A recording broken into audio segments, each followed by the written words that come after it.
ब्रह्म प्रातः बताया। आज ये पार्षद 4 रूप में आए। कश्यप ब्राह्मण की 2 पत्नियां, कश्यप की उनकी वैसे 13 पत्नी है, लेकिन भागवत कथा में केवल 2 पत्नियों का उल्लेख है।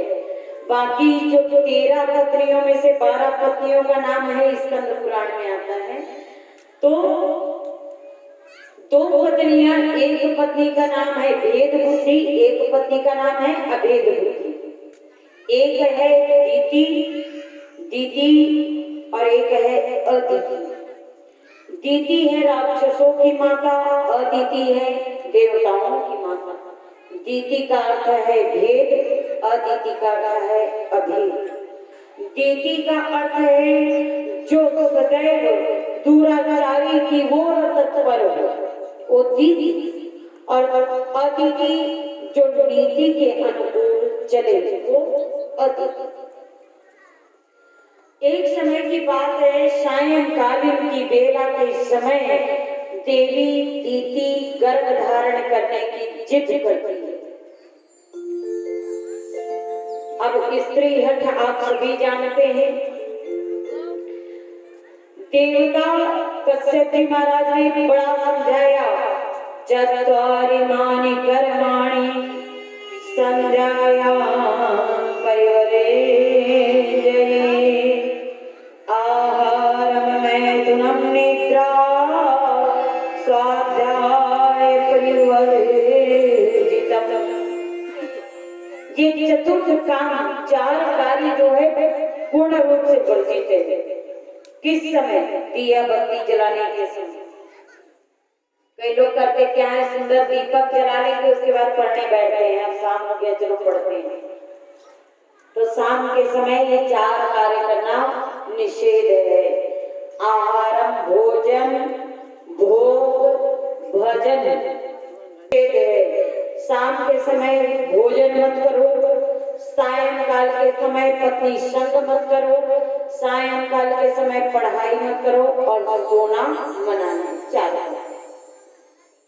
और जो भी मनुष्य 4 कार्य शाम को करता है, उनको शिव जी के गण देखते हैं और उनकी बुद्धि में जाकर प्रविष्ट हो जाते हैं। तुम भजन के समय दूसरा कार्य कर रहे हो, जाओ मैं तुम्हारी बुद्धि को बुद्धि कर दूंगा। इसलिए महादेव के गण जो होते हैं ना, शाम के समय पहरे देते हैं। लोग भजन कर रहे हैं कि नहीं? अब देवी को खूब समझाए कश्यप जी महाराज, लेकिन समझे नहीं देवी। और जब समझना बंद कर दी ना, तो अपने तपोबल से गर्भधान कराया। और जैसे गर्भवती हुई देवी कि कश्यप ने कहा, तुम्हारे 2 पुत्र होंगे और दोनों राक्षस होंगे। कहा ऐसे पुत्र मुझे नहीं चाहिए महाराज, मुझे गर्भपात करा दो। कश्यप जी ने कहा, देवी राक्षस तो होंगे, लेकिन इन राक्षसों के उद्धार के लिए भगवान को 2 बार अवतार लेना पड़ेगा। दीदी ने कहा, अगर नारायण मेरे पुत्रों के पीछे आएंगे तो ऐसे 2 नहीं महाराज, 200 बेटे भी हो तो भी स्वीकार है। कहते हैं ना कि राम भगत बेटी भरी और राम विमुख नहीं पूत। और यही बात को रामायण में एक और चौपाई से कहा गया है, पुत्रवती जग सोई। पुत्रवान वो नहीं होता जिनके पास 4-5 बेटे होते। लोग कहते हैं हाँ हमारे पास में 4 बेटा है, 4 में से राम का भगत कौन है, वही गिना जाएगा, ऊपर जाएगा, बाकी नहीं गिना जाएगा।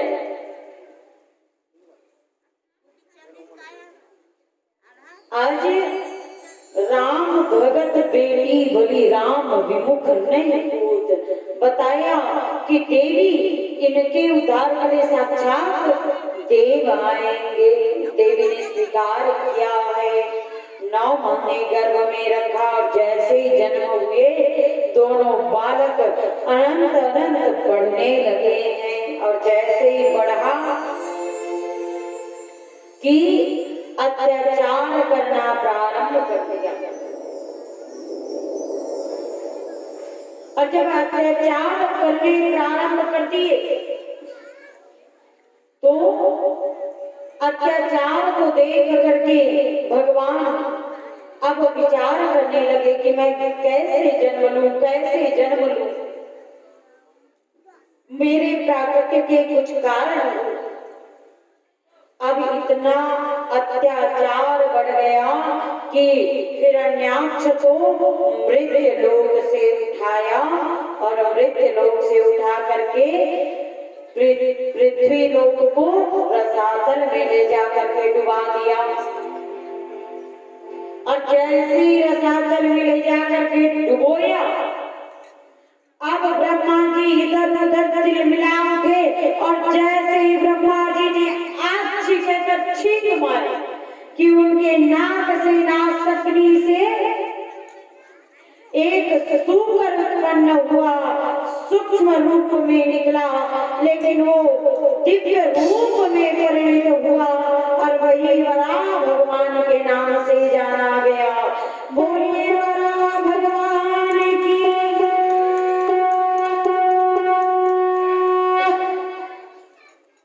अब वराह भगवान को अच्छा बहाना मिल गया, सुंदर बहाना मिले, निकलने लगे।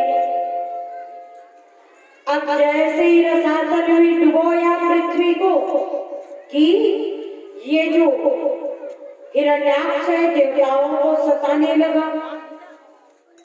नारद जी के पास पहुंच गया और नारद जी से क्या कहता है कि जरा चलो मेरे साथ दो हाथ हो जाए। अब नारद जी कहे भाई अगर मुझे भजन सुनाने कहो, वीणा बजा कर तो सुना दो। आप अगर काट मार की बात करोगे भैया दूर से नमस्कार है, हमें कुछ नहीं आता। बोले मैंने कहा ना मुझसे युद्ध करो। नारद जी ने कहा अगर आप माला पकड़ने वाले को तलवार पकड़ाओगे ना, आपका गला काटने की जगह वो अपना ही हाथ पांव काटेगा। भैया मुझे माला जपना कह दो, आप मुझे भजन गाने कह दो तो मैं भजन गा के सुना दूं, लेकिन आप मुझे युद्ध के लिए ललकार रहे, ये गलत बात है। फिर हिरण्याक्ष ने कहा नहीं तुम मुझसे युद्ध करो, मेरा आदेश है। अब नारद जी अपने तरह से खूब समझाए, देखो भाई मैंने कभी युद्ध किया नहीं और आप बड़े बलवान, और आप अगर निर्बल के संग युद्ध करोगे तो लोग आपका अपमान करेंगे। लोग कहेंगे देखिए इतना बलवान हिरण्याक्ष युद्ध भी कर रहा है तो किससे, निर्बल प्राणी से। इसलिए मेरी मानो आप चले जाओ यहाँ से। जोर से फिर चमकाए नारद को, तुम करते हो कि नहीं युद्ध, ये बताओ कि मैं तुम्हारे गले को अलग कर दूं। नारद जी कहे युद्ध तो मैं करूंगा नहीं, हाँ लेकिन आपको आपके टक्कर का योद्धा दे सकता हूँ। बोले मेरे टक्कर का योद्धा कौन है? जिस पृथ्वी को तुम मृत्य लोक को तुमने रसातल में डुबाया है ना, उसी पृथ्वी को अपने सिंहनाथ के सिंह से उठाकर ऊपर निकाल रहा है। वो वराह जाओ उससे बराबर के हो जाओगे दोनों। कहा अरे मेरी संपत्ति है, मैंने छुपाया है, तुम इसे कहां से ला रहे हो? वराह भगवान को ललकारने लगा और वराह भगवान ने कहा हे हिरण्याक्ष तुम अपने रास्ते निकल दो, मुझे पृथ्वी को ऊपर लाने दो। और जब कहा पृथ्वी को ऊपर अपनी सतह पर स्थापित कर, अपने स्थान पर स्थापित करने दो। हिरण्याक्ष ने कहा जब तक तुम मुझे परास्त नहीं कर लोगे तब तक मैं इसे ले जाने नहीं दूंगा। अब वराह भगवान ने हिरण्याक्ष से युद्ध किया और इन्हीं के कर्षण से मंगल ग्रह मंगल देव की उत्पत्ति हुई। और आज दोनों के आपस में विध्वंस होने लगा, खूब युद्ध चलने लगा।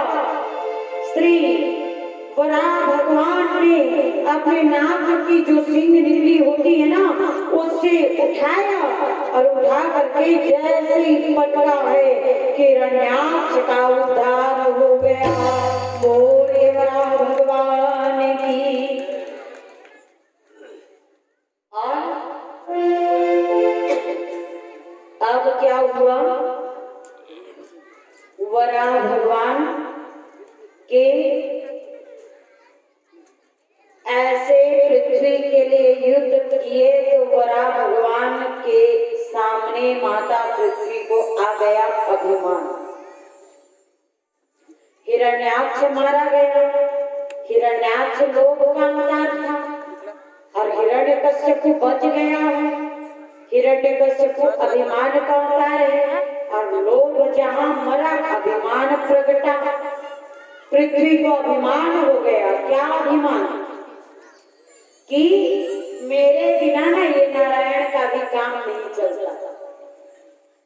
मेरे बिना नारायण का काम, और जैसे ही नारायण का काम नहीं चलता कहे कि भगवान ने उसी क्षण श्रीधाम वृंदावन का सृजन किया और वृंदावन का सृजन किया, वृंदावन को बसाया, वृंदावन का निर्माण किया और आशीर्वाद दिया।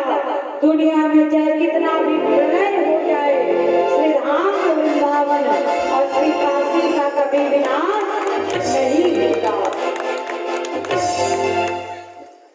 और धन धन वृंदावन राजधानी, धर्म कर्म जहाँ बटत है देवरी और मुक्ति भरे जहाँ पानी। ऐसे श्रीधाम वृंदावन को हम और आप सभी बारंबार प्रणाम करते हैं। सभी कह रहे हैं वृंदावन। कौन कौन गए हाथ ऊपर करके? बस 2-3 जन। और जाना है वृंदावन, जाना है, देखना है वृंदावन। अभी चले मानसिक रूप सभी आइए भाव से एक बार श्रीराम वृंदावन घूम कर आते हैं। और केवल आप घूम चक्कर मत लगाते रहना, घूमना है करके। तो बोले बिहारी जी के मंदिर तक पहुंचना है और बिहारी जी के मंदिर में पहुंच करके उनके नजरों से अपनी नजरें मिला करके फिर वहां से वापस कथा में भी आना है ना। आज की कथा तो अधूरी रह जाएगी, सब वृंदावन में अटक जाएंगे।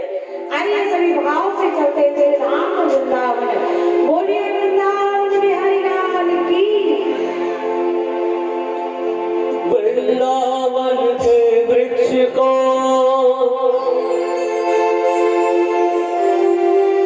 मन मन जाने को,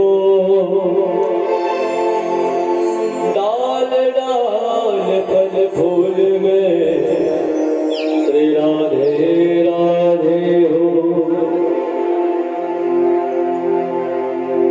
राधा साध्यम साधनम यश राधा, मंत्रो राधा मंत्रदात्री च राधा, सर्वं राधा जीवनं यश राधा, राधा राधा वाचकिन्तस्य शेषम्। बोलिए बाबा बिहारी लाल की जयकारा। जरा ऊंचे स्वर में करें आप लोग, सभी जरा जोर से बोलिए। बोलिए कृष्ण कन्हैया लाल की। तुमने बोला था तुम्हें बात तुम्हें नहीं सुना जोर से जोर से बोलिए कृष्ण कन्हैया लाल की। अब लगी सब लोग बैठे सुनना कर जाए। ओ जरा चल के वृंदावन देखो, गाना भजन सुनना और ताली बजाना और साथ में गाना, क्योंकि भजन सभी को समझ में आना। हिंदी में तो है सबसे, उर्दू में थोड़ी बता दो। ओ जरा चल के वृंदावन देखो, ओ शाम बंसी बजाते मिलेंगे। इतना तारीफ बंसी और नहीं मिला, तुम श्याम के बात है, ध्यान दीजिए और जरा झूमते हुए बजाएंगे। शादी ऐसे बजाओ कि आवाज आपको सुना जाए। चलो बजाओ बजाओ, खेल देखिएगा, ताली बजाओ, खेल देखा वाला है, बजाइए से भजन में बजाना है। ओ जरा चल के वृंदावन देखो, ओ श्याम बंसी बजाते मिलेंगे। ओ जरा चल के वृंदावन देखो, ओ श्याम बंसी बजाते मिलेंगे। श्याम बंसी बजाते मिलेंगे, ओ श्याम मुरली बजाते मिलेंगे। ओ श्याम बंसी बजाते मिलेंगे, श्याम मुरली बजाते मिलेंगे। जरा चल के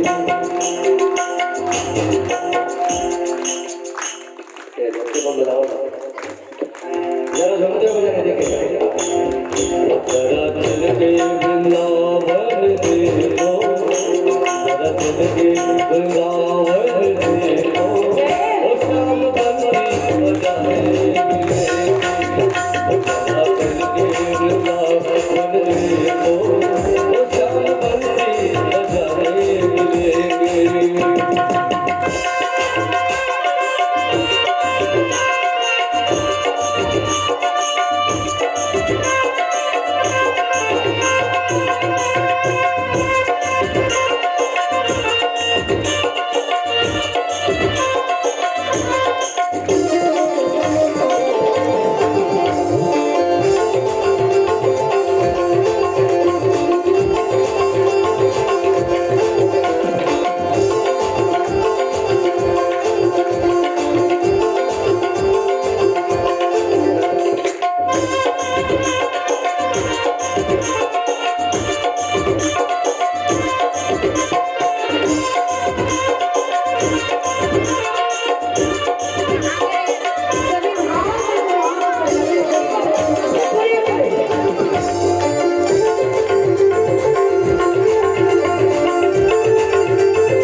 वृंदावन देखो, श्याम बंसी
जिसका नाम है गर्दन।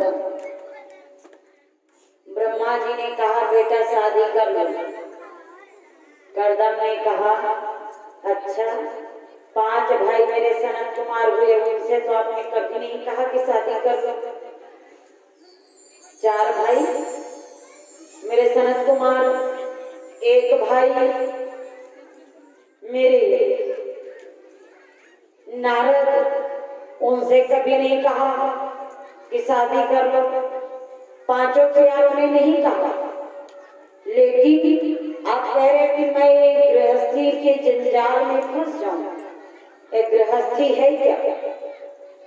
बोले ये वही तो है। अंगं गलितम पलितम मुंडम दसन वीनम जातम तुंडम वृतो याति गृहीत्वा दंडम तदपि न मुच्यते आशापिंडम। तो भज गोविंदम भज गोविंदम भज गोविंदम। ये क्या है? यही तो माया है ना। माया कहती किसे? अंगम गलितम, एक अंग के शरीर। हमें क्या लगता है? हम जवान होते जा रहे हैं। अभी तो मैं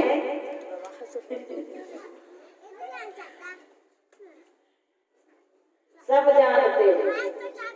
हम यही कहते हैं अभी तो मैं जवान हूं, लेकिन जवान नहीं होते। अंगम गलितम, ये शरीर जो है गला जा रहा है। हम जवान नहीं होते, गलता जाता है। हम धोखे में जीते हैं कि हम जवान हो रहे हैं, जवान नहीं होते। हमारा शरीर ढला जा रहा है। और इस गलते हुए शरीर से क्या करते हैं? अंगम गलितम पलितम मुंडम। इस एक बुद्धि का हम भरोसा करते हैं। अरे रावण के पास 10 सिर थे और 10 सिर में 2 अलग अलग बुद्धियां, फिर भी वो धर्म को नहीं अपना पाया। और हम अंगम गलितम पलितम मुंडम, ये शरीर गला जा रहा है। इस शरीर से हम अभिमान रखते हैं। पलितम मुंडम और दसन विहीनम जातम तुंडम। ये जीवन जो है ये 10 दिशाओं में हमें अपनी अपनी ओर मानो खींच रहा है। हम कभी इस ओर जाते हैं तो कभी उस ओर जाते हैं। अपनी अपनी ओर ये बल लगाकर खींच रहा है। दसन विहीनम जातम और वृद्धो याति गृहीत्वा दंडम। वृद्धो, जैसे ही हम बूढ़े होते हैं ना, हमें लगता है बेटा सहारा बनेगा। जब हमारा जीवन ढलता है हमें क्या लगता है? बेटा सहारा बनेगा। किंतु प्यारे, बेटा सहारा बाद में बनता है, डंडा सहारा पहले बनता है। वृद्धो याति गृहीत्वा दंडम तदपि न मुच्यते आशा पिंडम। फिर भी इतने वृद्ध होने के बाद भी हम आशा का पिंड त्याग नहीं कर सकते। आशा को और बढ़ा लेते हैं। कैसे? वृद्धो याति गृहीत्वा दंडम तदपि न मुच्यते आशा पिंडम। प्रतिबल बढ़ाते हैं, लेकिन इसे मारकर क्या करना है? इस आशा के पिंड को मारकर जहाँ के वही छोड़ दो और केवल एक चीज को ग्रहण करो। तो भज गोविंदम भज गोविंदम भज गोविंदम मुड़े माते। हर पल हर क्षण गोविंद नाम का स्मरण करते रहो। इस शरीर हमें लगता है कि यहाँ पर जितने लोग बैठे हैं क्या सब जाग रहे हैं? क्या सभी जाग रहे हैं? कोई नहीं जाग रहा कि सब जाग रहे हैं। इसका उत्तर केवल कल की कथा में मिल सकता है। जब मैं पूछूंगी कल क्या क्या कथा सुनी, जिसने बता दिया ये सुने हम वो जाग रहा है, जिसने नहीं बता पाया वो सो रहा है। नींद को, आंख को खुली रखना ही जागना नहीं है, हृदय से जागो। किसी ने बड़ा ही सुंदर गाया है, मुझे पूरी नहीं आती, पूरी कल सुनाऊंगी, आगे याद सुना देती। अब जाग मुसाफिर भोर भई, अब लेने कहाँ जो सोवत है वही खोवत है, जो जागत है वही पावत। जागो। संत क्या कहते हैं? उसके सामने बैठोगे तो भी कभी किसी संत से मिलना, संत हमेशा आगाह करते हैं, बेटा जागो। एक गुरु जी आते हैं हमारे अयोध्या से, वो दिन में करीब 50 बार बोलते हैं, बेटा जागो जागो। संत का काम है कि सुसुप्ता रूपी जो हमारी माया जो जागृत है, तो माया को सुलाए और हमारी हृदय में जो भक्ति व्याप्त है, वो भक्ति जो सोई हुई है, उस भक्ति को जगाए। यही संतों का काम है। अब जाग मुसाफिर हो रहे, जब तुम जागोगे तभी कृष्ण मिलेंगे, वरना कृष्ण उसी को मिलेगा जो जाग रहा है। हमने अपने हृदय को सुलाया, सो कृष्ण हमारे पास से होकर चले। जब ठंडी ठंडी हवा चले और कान के पास से होकर गुजरे और मन में आनंद हो जाए कि वाह ये हवा में कितना आनंद था, समझ लेना वो हवा नहीं प्यारे, वही मेरे दियाल की है जो आपके पास से होकर निकल गया। आज बताया कि ये कर्दम ऋषि को कहा शादी कर ले, क्या कहता है मेरे 5 भाई ने शादी नहीं की है, मैं भी नहीं करूंगा। बोले बेटा ब्रह्मचर्य का पालन करना साधारण बात नहीं, शादी कर ले। ब्याह के बाद ब्रह्मचर्य का पालन करते रहना, पहले शादी कर ले। कर्दम जी नहीं माने, और जब नहीं माने ना तो तपस्या करने के लिए चले गए, और तपस्या करने गए 40 वर्ष तक तपस्या करने के बाद कर्दम ऋषि आंख जैसे ही खोले ना तो सुंदर सी जोड़ी को देखिए विवाहित, और जैसे सुंदर सी दो जोड़ी को देखे, पति पत्नी सुंदर हाथ में हाथ लेकर घूम रहे थे। कर्दम जी ने सोचा मुझे भी शादी करनी। अब तक चिल्ला रहे थे मैं ब्याह, और अब कह रहे मैं ब्याह करूंगा। लेकिन जब पिता ब्रह्मा जी ने कहा ब्याह कर ले, तब तो मैं मना कर दिया। अब अगर पिताजी से कहूंगा तो जोर से डांट पड़ेगी, और जब बात पिता से नहीं बनती ना तो दादा से मनवाने का प्रयास करते हैं लोग। अगर आपके नाती या नाती आपके सुंदर पांव दबाने लग जाए, बार बार पूछने लग जाए दादाजी सब बढ़िया है ना, खाना पीना बढ़िया से मिल रहा है ना, दादाजी और कोई कमी हो तो बस मुझसे कहना, इतना अगर कोई नाती कह दे समझ लेना बिल्कुल स्वार्थ का है। स्वार्थ में पड़ा है, पिता से काम नहीं बनता तो दादा से करवाने आया है। अब धीरे से मनाएगा, 1-8 महीने पांव दबाएगा, तेल मालिश करेगा, उसके बाद कहेगा दादाजी दादाजी क्या बात है। और लड़की ना मुझे बड़ी पसंद है, उसका कौन है ना, आपसे पहले मिलवाऊंगा, फिर शादी की बात पिताजी से आप कर देना। फिर चुपके से दादाजी को मिलवाएंगे, फिर दादाजी को मिलवाएंगे, और दोनों राजी हुए तब घर में लाएंगे। क्योंकि जानते हैं ना हाई कमान का ऑर्डर है, कोई मेरे पिताजी भी टाल नहीं सकते, इसलिए पहले दादा दादी को पटाते हैं। करदम जी ने भी यही किया, पिताजी से बात तो बनी नहीं। अब ब्रह्मा के पिता है नारायण, मतलब करदम के दादाजी हुए नारायण भगवान। अब अभिमन नारायण के पास गए और सुंदर जल लिया और नारायण जी को बुलाए, दादाजी दादाजी जल्दी आओ, जरूरी काम है। अब नाती का आदेश है, सो दादाजी टाल भी नहीं सकते, तुरंत प्रकट हो गए। बोले क्या बात है पुत्र बताइए। तो कहे दादाजी मुझे शादी करनी है। तो कर लो ना, क्या दिक्कत है। बोले पहले मैंने पिताजी से मना कर ली, तो बोले अपनी लड़की आप खोज कर ला दो। अब दादाजी लड़की ढूंढने गए। मनु शत्रुपा की 3 बेटी, आहुति, देवहूति, प्रसूति, 3 बेटी और 2 पुत्र, प्रियव्रत और उत्तानपाद। तो मनु शत्रुपा की बीच वाली कन्या देवहूति के संग करदम ऋषि का ब्याह तय किया।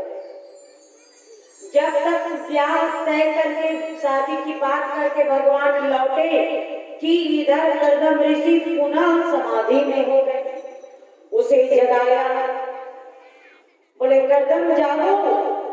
और जैसे ही जागे, हाँ प्रभु बताइए, आदेश करिए। बोले आपने कहा था शादी करूंगा, सो मैं लड़की कन्या ढूंढ कर आ गया हूँ। मनु शत्रुपा की बीच की कन्या देवहूति से तुम्हारा ब्याह तय कर दिया। अब करदम भी छोटे मोटे ऋषि नहीं, बड़े पहुंचे हुए संत थे। अब कहने लगे दादाजी तो रघुकुल रीति सदा चली आए, प्राण जाए पर वचन न जाए। अगर बेटी को वचन देकर आया है मतलब वचन टालेगा नहीं, और वचन टालेंगे नहीं तो क्यों ना मैं उस वचन के पीछे और वचन ले लूं। करदम ऋषि ने कहा क्या कि आप अगर मेरी शादी करवाना चाहते हैं, देखो दादाजी, एक तो मुझे बिल्कुल मन नहीं है शादी करने की, एक तो मुझे, और आप कहते हो इतना जिद कर रहे हो तो शादी कर ही लेता हूँ। लेकिन मेरी भी एक शर्त है, मैं शादी करूंगा लेकिन प्रथम पुत्र रूप में आपको मेरे घर आना पड़ेगा, तभी शादी करूंगा। अन्यथा भगवान ने कहा अच्छा फंसाए बेटा, नाती के प्रेम में मैं मरा, और बात वही हो गई ना, मैं मरा तेरे लिए, तू न मर मेरे लिए। तो ठीक है, अगर तुम्हें इच्छा है कि मैं पुत्र रूप में आऊं तो मैं प्रथम पुत्र बनकर आपके घर आऊंगा। भगवान से वरदान ले लिए और करदम ऋषि का ब्याह मनु शत्रुपा आकर के वन में कन्यादान किया है। राजमहल की राजकुमारी आज सीधे कुटिया पहुंची है।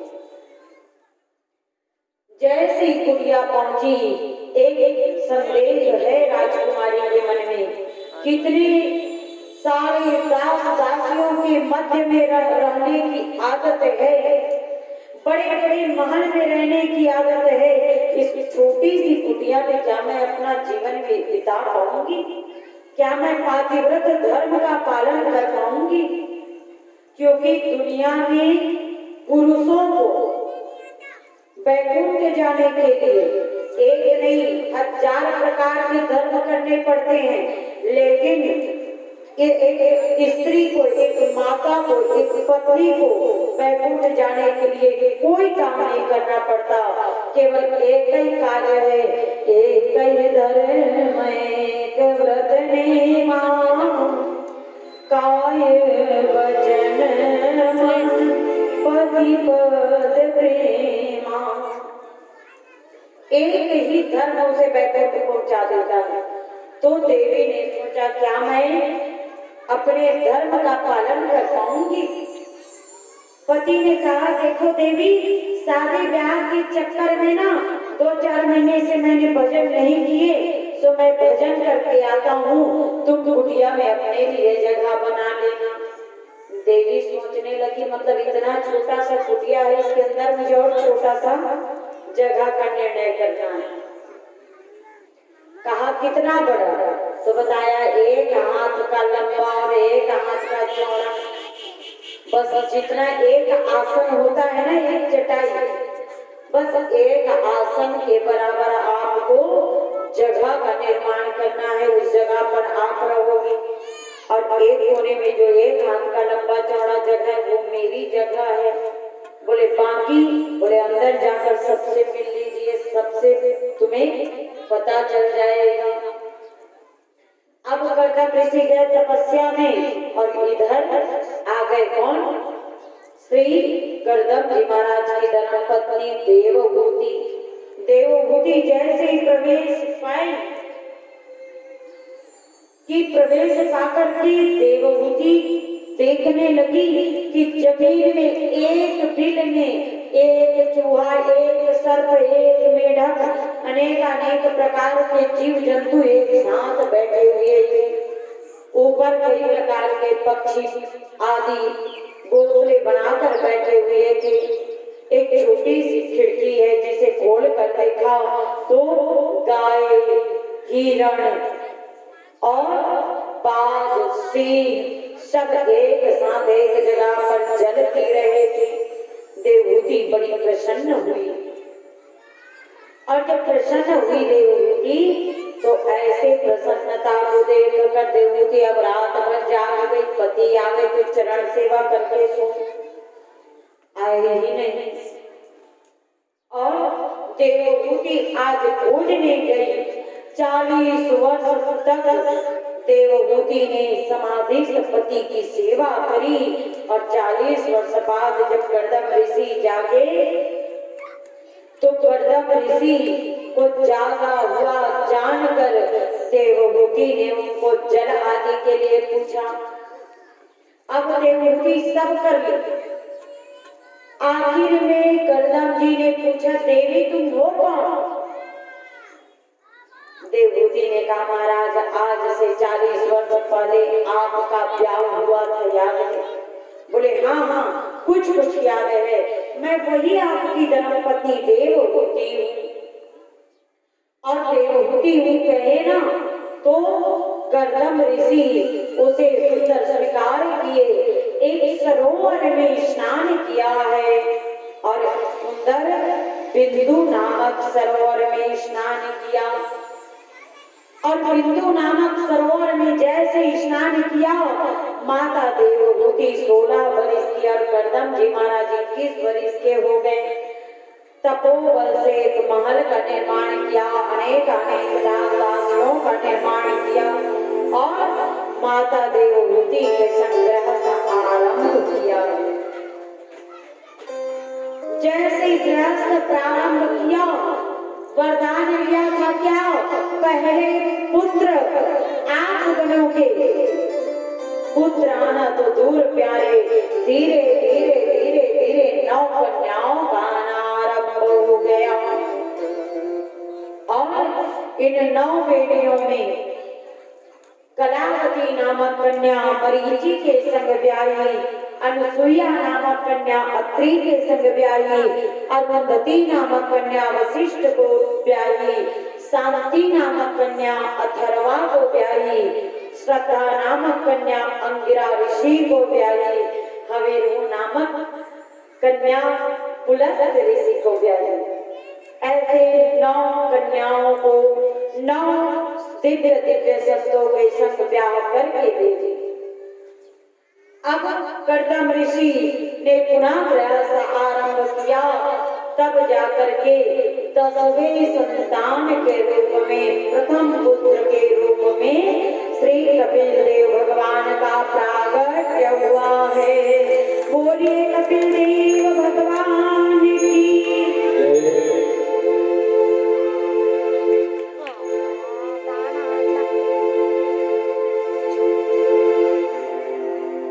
बोलिए कृष्ण कन्हैया लाल की जय।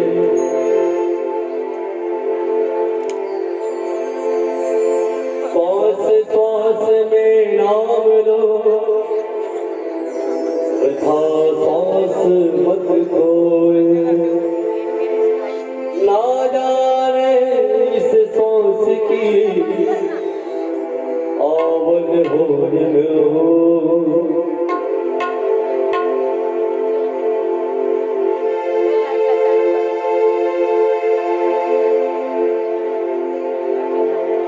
हम सांस ले रहे हैं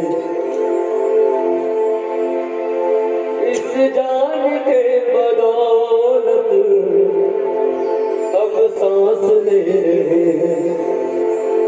ध्यान दीजिए, कोई भी जीव सांस लेता है तो शरीर में जब तक प्राण है तब तक जीव सांस ले पाता है, ये सभी जानते हैं।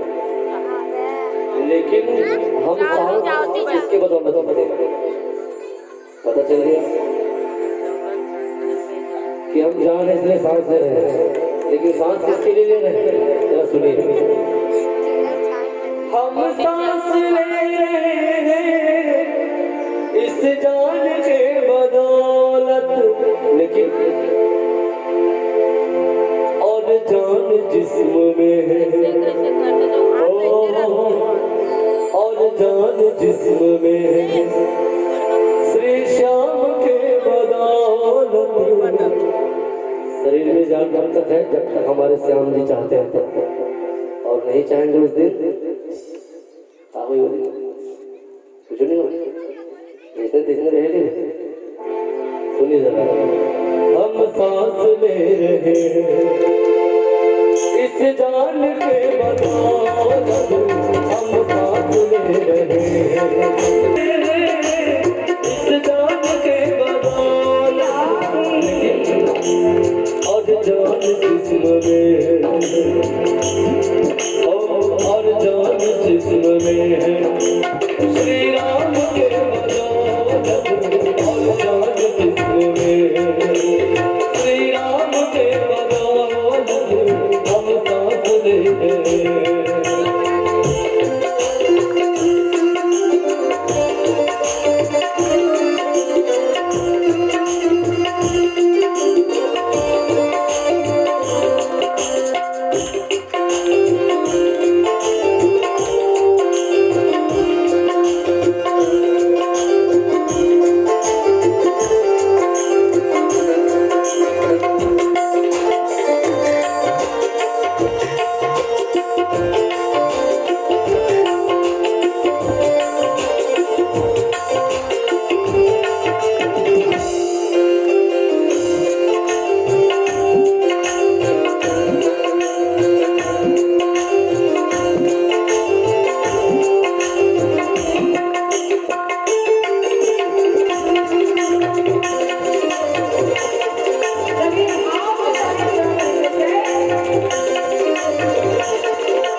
धरती में कहीं पाप है तो कहीं पुण्य भी है, और जब पुण्य हो रहा है तब ये लोग सूरज निकल रहा है। कैसे? कुछ पुण्य हो रहा है, सूरज निकल रहा है, सूरज निकल रहा है, धरती थमी है सदियों में। धरती को उदाहरण किया धरती थमी है सदियों से, किसके बदौलत? इंसान के बदौलत, इंसान के बदौलत हम सांस ले रहे हैं, हम सांस ले रहे हैं, जान के बदौलत हम सांस ले रहे हैं, जान के बदौलत हम जान जिस्म में, और जान जिस्म में श्री राम के बदौलत, और जान जिस्म में श्री राम के बदौलत, और जान जिस्म में।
का नाश हो गया,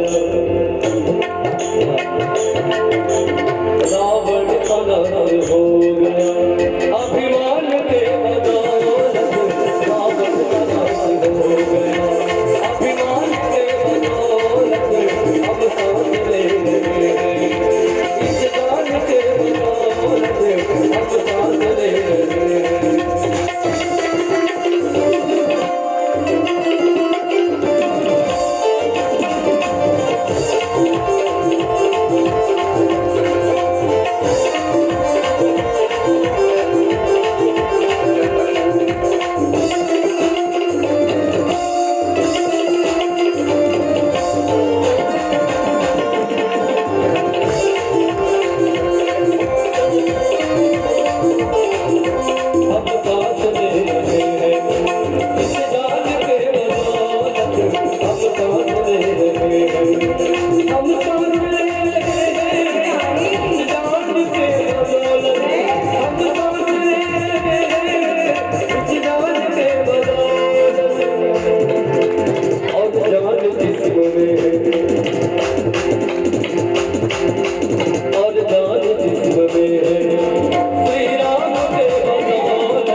कपिल देव जी भगवान का प्रागट्य हुआ और उनके चिंतन करते हुए उनके स्वरूप को मन में बसाते हुए श्री गर्दम जी महाराज गृहस्थ का त्याग करके वन की ओर चले गए। जब वन की ओर गए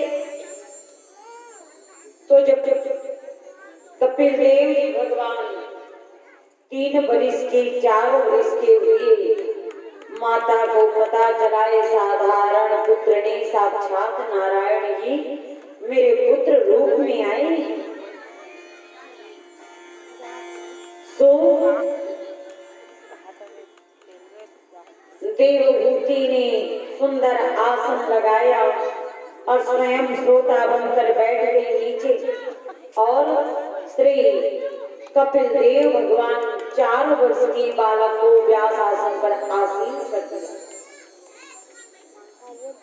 जब आसन पर आसीन किया, माँ ने प्रश्न पूछा है कि बेटा इंद्रियों को वश में करूं कैसे? बंधन मन की होती है या आत्मा? कहा सामने कपिल देव जी ने विराजमान दिए। आज उत्तर दे रही माँ, पहले तो ये कि बंधन सदैव इस मन का होता है, आत्मा तो सदैव बंधन मुक्त होती है, आत्मा बंधन में नहीं पड़ती। आत्मा दूर रहती है इस सब बंधनों से। बंधन अगर होता है तो केवल मन का ही होता है। तो बताया मन को अनासक्त बनाओ, आसक्त नहीं। अनासक्त बनाओगे तो भगवान मिलेंगे, आसक्त बनाओगे तो विषय मिलेंगे। विषय कभी हमें मोक्ष नहीं दिलाता। अनासक्त यानी ईश्वर जो सदैव हमें अपने चरणों से लगाए रखता है। कहा भी तो गया है कि जाने बिना न होई परतीति और बिन परतीति कोई नहीं प्रीति। अगर किसी से हमें प्रेम करना है तो पहले उसके गुण अवगुण दोनों को पहले जानना पड़ता है। जितना कोई हमारे सामने किसी की तारीफ कर दे उतना हम अपने मन को उनकी ओर छोड़ते जाते हैं और हमारा हृदय उनके हृदय से जा मिलता है। इसलिए जाने बिना न होई परतीति, अगर किसी से प्रेम करना है तो उसके बारे में और जानो और जानो और जानो। जितना जानोगे प्रेम उतना ही अधिक बढ़ेगा।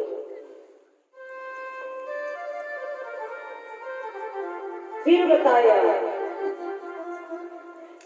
कि भगवान परमात्मा को जो अपना बना ले, परमात्मा का जो संग करा दे वही भक्त श्रेष्ठ है। माँ ने पूछा कि मन को अनासक्त बनाए कैसे, मन को अनासक्ति में लगाए कैसे, मन को श्री चरणों में कैसे लगाए, तो 8 प्रकार के योग बताए। 8 योग में यम, नियम, प्राणायाम, प्रत्याहार, धारणा, ध्यान, समाधि और आसन, 8 नियम बताए। और ये 8 प्राणायाम है, 8 योग बताए हैं जिससे हम भगवान को अपने वश में कर सकते हैं और भगवान के वश में हम हो सकते हैं। यहाँ असत्य का त्याग करो। कपिल देव जी भगवान ने कहा असत्य का त्याग करो, सत्य बोलने का दृढ़ संकल्प लो, साथ ही संयमित जीवन जीने का संकल्प लो। संयम मत हो, विषय से दूर हो जाओ और हिंसा का कार्य त्याग दो। प्रत्येक स्थिति, प्रत्येक परिस्थिति में केवल एक ही भाव मन में होने चाहिए कि सिया राम मैं सब जग जानी और करहूं प्रणाम जोरी जोग पानी। सिया आंखों के सामने आया एक लकड़ी का आसन। इसे लकड़ी मत मानिए, इसमें कृष्ण का दर्शन करिए। ये पर्दे लगे हैं, इसे वस्त्र मत मानिए। इन लोहे के खंभों में कृष्ण का दर्शन करिए। आपके अगल बगल आगे पीछे जो भी भक्त बैठे हैं, हो ना हो कभी आपका किसी से बात विवाद भी हो गया हो, लेकिन अगर यहाँ बैठे या कहीं और भी मिले तो मन से उसे नमन करिए, उसमें कृष्ण का दर्शन करिए। हर पल, हर क्षण, हर स्थिति परिस्थिति में, चर अचर सब में कृष्ण को देखिए। माँ ने कहा बेटा बाहर आने के बाद तो बड़े कलह है, क्या मात्र के गर्भ में व्यक्ति को, मनुष्य को सुख है? श्री कपिल देव जी ने कहा माँ माता के गर्भ में भी सुख नहीं है। गर्भवासं समं दुःखं न भूतो न भविष्यति।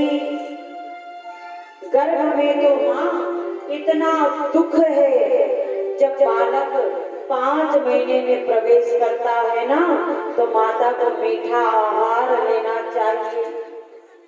क्यों?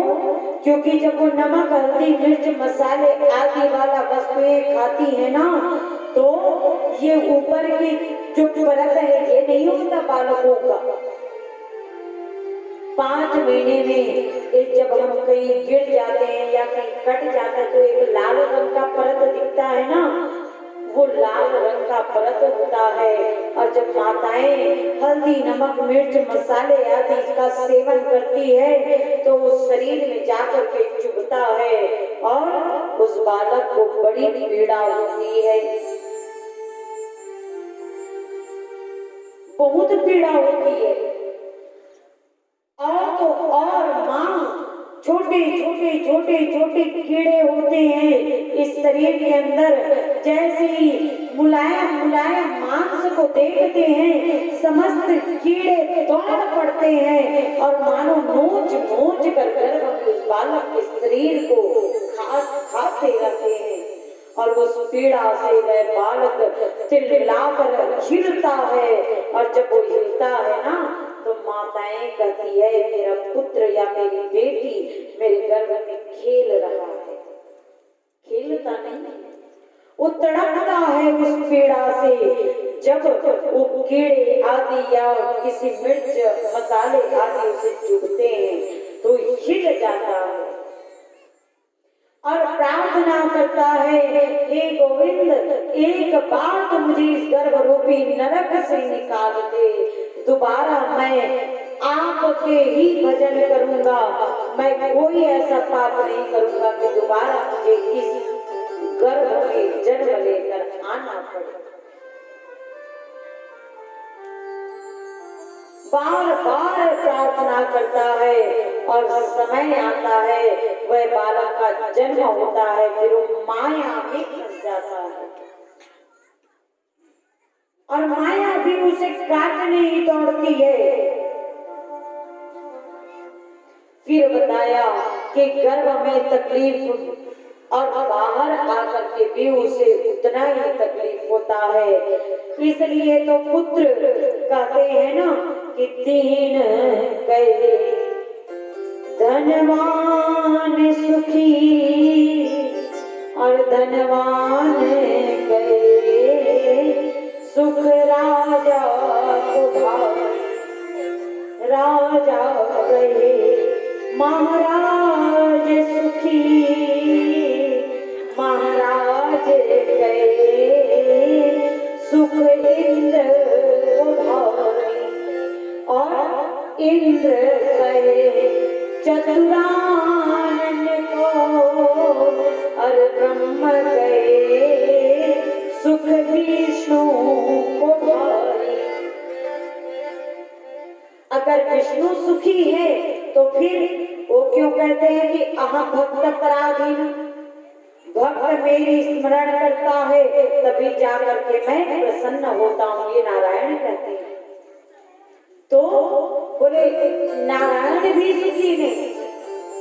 तब बाबा जी ने विचार किया और कहा क्या कि तुलसीदास विचार कहे हरि भजन बिना सब जीव दुखारी, हरि भजन बिना सब जीव दुखारी।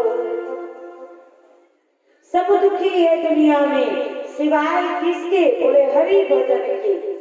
इसलिए तो कहा अब आती है संस्कार की बातें। संस्कार कहाँ तक सही है?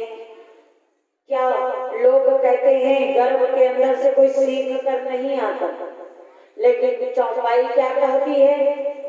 माता पिता बालकन बुलावे और उदर भरे सोही धर्म सिखावे। लोग कहते हैं गर्भ से कोई सीख कर नहीं आता, लेकिन चौपाई में क्या कहा गया है? उदर भरे, जिस दिन संतान गर्भ में प्रवेश पाता है उसी दिन उस बालक के संस्कार प्रारंभ हो जाया करते हैं और 9 महीने तक जो वह बालक ने गर्भ में रहकर अनुभूति किया पूरे जीवन भर उसी का वो आगे पालन करता रहे। ये चौपाई करता है। जो हम उसे सिखाते हैं वो नहीं सीखता, वो 9 महीने जो गर्भ में मातृ पितृ ने जो किया, तो एक जगह एक आचार्य जी से मेरी थोड़ी बात विवाद हो गई इस बात पर। एक महाराज जी थे, उन्होंने कहा कि माता अगर गर्भ में रखती है संतान को, तो संतान के ऊपर केवल माता के ही गुण आते हैं, और मैंने कहा कि माता के ही नहीं पिता के भी गुण आते हैं। तो उन्होंने कहा मुझे प्रमाण दो। तो मैंने कहा कि जब माता के ही गुण आते हैं तो अर्जुन में, जिस समय अर्जुन की धर्मपत्नी गर्भावस्था में थी, उस समय अभिमन्यु गर्भ में थे। जब चक्रव्यूह तोड़ने की कला अर्जुन ने माता को बताई, अर्जुन ने अपनी पत्नी को जब चक्रव्यूह तोड़ने की कला बताई तो अभिमन्यु गर्भ में था। अगर माता की ही बात पुत्र या पुत्रियां प्राप्त करते हैं, पिता का गुण नहीं आता, तो चक्रव्यूह तोड़ना तो अर्जुन को आता था, माता को थोड़ी ना आता था। तो अभिमन्यु कहाँ से सीखा? तब अंत में वो महाशय माने भाई कि हाँ दोनों के गुण आते हैं। इसलिए मेरा